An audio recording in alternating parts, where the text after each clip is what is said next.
Me voidaan itse säätää meidän kuuntelua, että mitä me kuullaan. Eli me kuullaan taustanauha, missä on musiikki, mutta sitten me kuullaan sieltä myös, siellä on myös niinku semmoisia niinku eri raitoja. Siellä on niinku musiikki, ja sitten siellä on myös on vähän niinku jotain efektiraitaa, saattaa olla vähän jotain kaikuja ja tämmöisiä, miten pystytään vähän säätämään kovemmalle ja hiljemmalle. Eli siellä on enemmänkin kuin yksi vaan niin kuin taustamusiikkiträkki, mitä me voidaan sitten säädellä. Ja sitten siellä saattaa olla klikki, mikä on ihan klik, klik, boing, boing, klik, klik. Ja sitä me voidaan nostaa, jos varsinkin tuommoisessa ihkomme-biisissä, niin se on tosi tärkeä olla rytmissä, niin sitä me ollaan välillä nosteltu korvaan kovemmalle, koska se on tosi tärkeä pysyä taimissa ja rytmissä tiukasti, niin me vähän niin kuin säädetään se niin kuin omaan korvaan sopivaksi. Ja sitten tietysti mulla on Eerika aika kovalla, koska mä tuplaan sitä, eli mä laulan niin kuin kaikki ne niin samaa hänen kanssaan, niin mä haluan, että me laulat, että mun ja hänen ääni on niin kuin about yhtä kovaa. Niin sit mä kuulen tosi tarkkaan, että jos se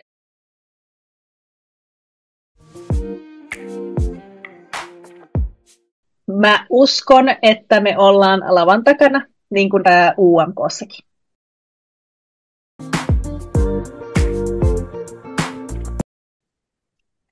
No, parasta on varmaan se,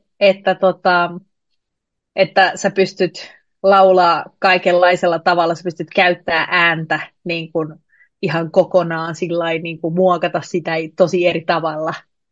Jos sä laulat solistina, niin sit se sun pitää niin kuin tavallaan laulaa niin kuin sun pitää niinku näyttää, kuka sä oot. Mutta sitten kun sä laulat taustalaulajana, niin sitten sun pitää myöskin tavallaan olla erilaisia, tavallaan niinku, sä voit myöskin tavallaan olla eri rooleissa. Eli sun pitää myöskin niinku tavallaan muokkaa sun ääntä myöskin sellaisia, mikä sä et niinku normaalisti tyypillisesti olisi. Niin sitten sen takia se on ehkä parasta, että vähän niin kuin näyttelijä näyttelee eri rooleja, niin taustalaulaja joutuu myöskin tavallaan tekemään vähän samaa äänellä. En mä oikeastaan ollut kuin vaan 2 kertaa niin kuin siellä. Niin kuin, itse asiassa molemmat kerrat on ollut Ruotsissa. En ole ollut. Siinä itse asiassa olisin varmaan päässyt silloin, kun Axel voitti, mutta sitten tuli korona ja sitten se peruuntui se koko Euroviisujen pitäminen, että siitä tuli semmoinen silloin siinä vuonna mun mielestä, että ne ei pitänyt ollenkaan sitä isoa silloin, kun oli epidemia päällä. Niin silloin mä olisin varmaan päässyt kyllä, mutta olin laulamassa silloin UMKssa taustoja ja silloin Axel voitti sen. Niin. Mutta sitten siinä pidettiinkin semmoinen vähän niin kuin semmoinen etäesiintymisjuttu. Mm. Sitä ennen, siitä olikin mulla taukoa UMKssa ja sitä ennen mä olin Sandian kanssa Tukholmassa laulaa. Silloin mä olin ihan lavalla. Mm.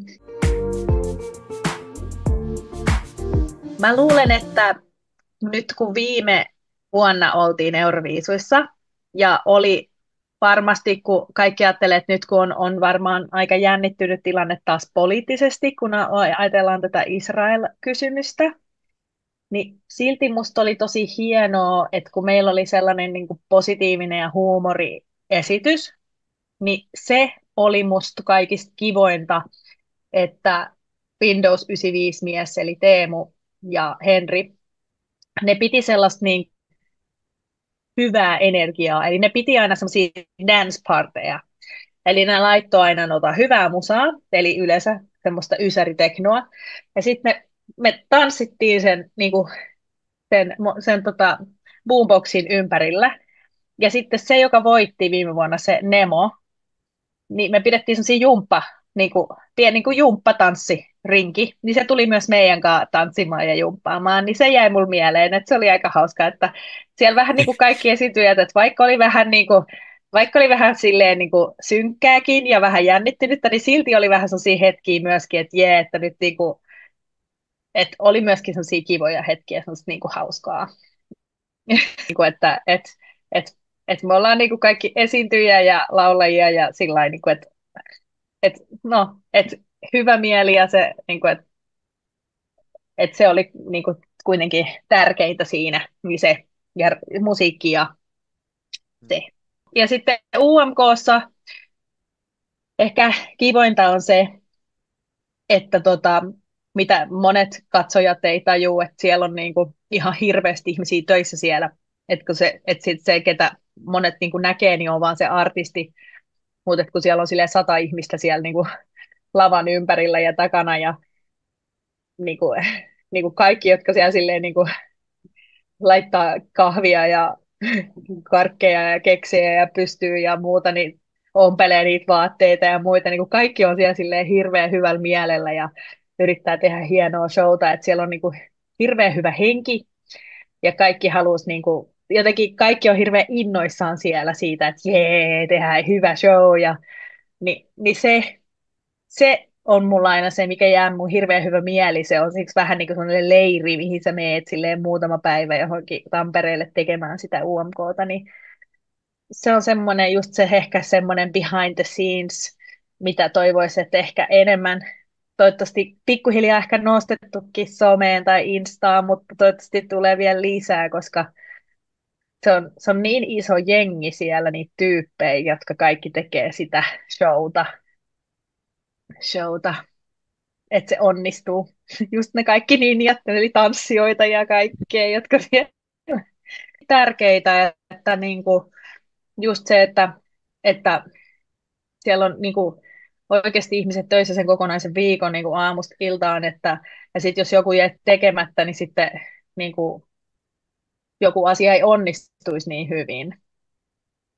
Että sen huomaisi, että oikeasti sit se just se yksi valomies, jonka tehtävä on valaista vaan esiintyjien kasvot, että jos se ei niinku olisi siellä paikallaan, niin kukaan ei näkisi esiintyjien kasvoja. Et tosi tärkeitä duuneja.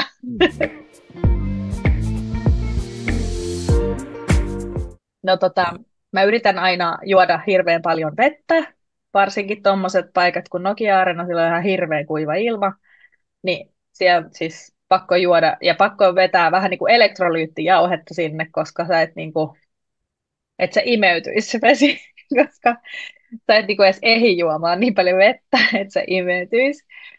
Kahvia mä yritän välttää, koska kun mä laulan, niin sit meinaa hapot nousta vähän niin kuin tonne kurkkuun.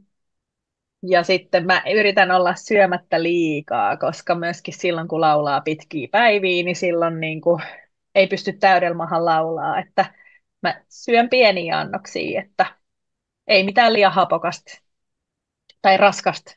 Et syö kevyesti, syö vähän niin kuin pieniä annoksia ja sitten paljon vettä. Semmosta.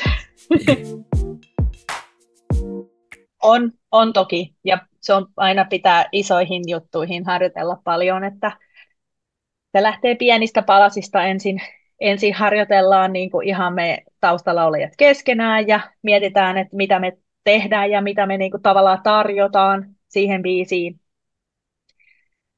Ja sitten kun tulee ne treenit niin kuin artistin kanssa, no sitten me tarjotaan se, mitä me ollaan sovittu.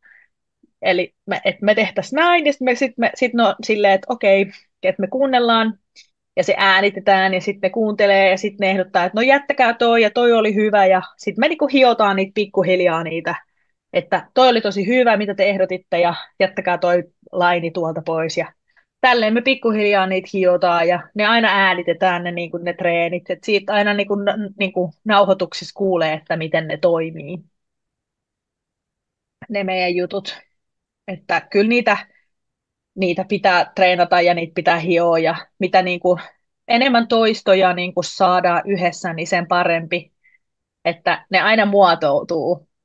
Ja varsinkin just, koska esim. Jos me taustalla tunnetaan toisten äänet hyvin, niin me pystytään aika nopeasti niin kuin, tavallaan muovautua toisiimme, mutta sitten jos me niin kuin artistin kanssa lauletaan, jos me ei olla tuttuja tai laulettu paljon yhdessä, niin kuin mitä enemmän saadaan toistoja, niin sen paremmin niin kuin me saadaan, niin kuin sen parempi lopputulos me saadaan, koska sitten niin kuin, sitä paremmin se niin kuin äänet muokkautuu yhteen.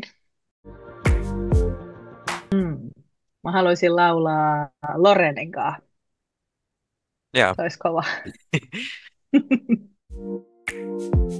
Siis todellakin. Miksi ei? Todellakin. Olishan se kunnia. Pitäisi olla semmoinen biisi, mikä olisi tosi sillain, niin kuin, pitäisi olla sellainen kappale, minkä takana kokisi olevan tosi niin kuin, vahvasti oma itsensä, minkä takana seistä.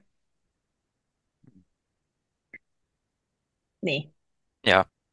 Joo, ei siinä, jos tulisi semmoinen just sellainen biisi, että no tämä olisi niinku semmoinen, minkä kaa voisi ehdottomasti mennä, niin ei olisi niinku poissuljettu, ei tässä ollenkaan, ei. Tota, mä en itse asiassa, no siis varmaan siellä on semmoinen green room, mä en tiedä no siis se vähän riippuu, että mennäänkö me sinne istumaan, jännittämään. Silloin kun oli Windows 95, missä me oltiin Terin kanssa taustalla ollaan, niin silloin me oltiin siellä Green Roomissa mukana siellä Suomen lippu kädessä.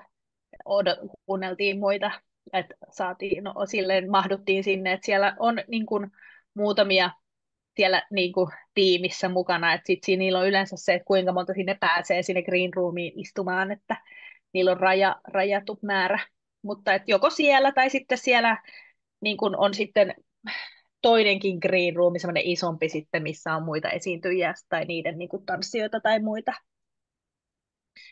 Niin uskon, että, tai siis tiedän, että Erika edustaa Suomea tosi hienosti, että tosi hieno mennä hänen kanssa kyllä Sveitsiin, että ylpeästi mennään.